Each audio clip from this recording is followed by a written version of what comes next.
A day in my life as a mommy nga scheduled CS by next month. Yes guys, and for today is na ako'y lakaw matukong munisipyo sa Balingasag guys. And before that mamutang sa taog sunscreen no, kay grabe gid kainit sa atong panahon karon guys.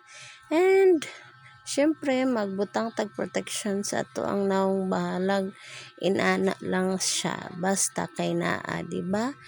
And sayo kay ko ana naligo guys. Alas 6 pa sa punta guys, fresh na kaayo ko guys. Oo. Dako na kaayo ang tiyan sa inyong mami guys no. Gumawasay na gid na ang nasa sulod ana guys. And kagabi guys nagsakit-sakit jud gayo akong tiyan. Gikan sa alas 5 sa hapon, nagpaingon na lang sa alas 9 sa gabi.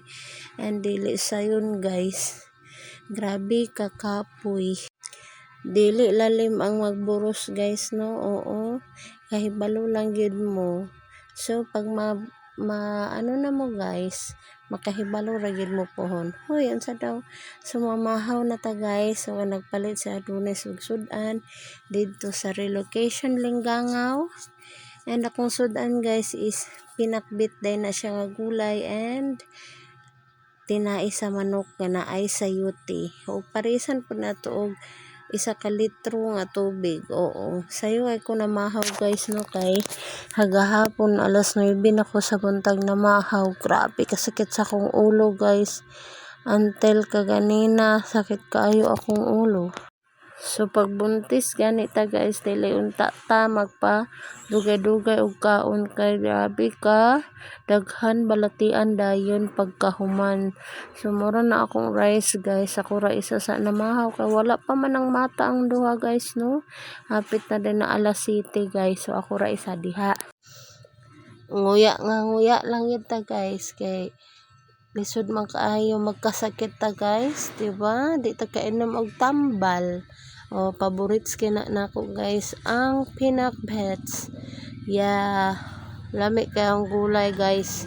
Kaysa magsigig manok o sigig isda. No? So dugay kay siya mahuman og kaon diha guys. Unya nagkatol-katol bakit siya yung dalonggan kay katol man lagi di katolon. Sabitaw guys, matuday ko ana og munisipyo kay magkuha ko og financial incapable para sa renew sa PhilHealth. So nakasakay na day mi ana og badya uban nako si Mimi guys, kay in case magsakit akong tiyan and sakit gyud sa akong ulo ana nga time guys, gaugtok-ugtok akong ulo guys. So nice kayo ang badya guys, kinay sa amin sa likod. And si Mimi nasa tubangan kay namang kuy abay nga mga gulay guys. Ang gulay nga akong abay is batong and patula. So humanami sa among tuyo dito sa munisipyo.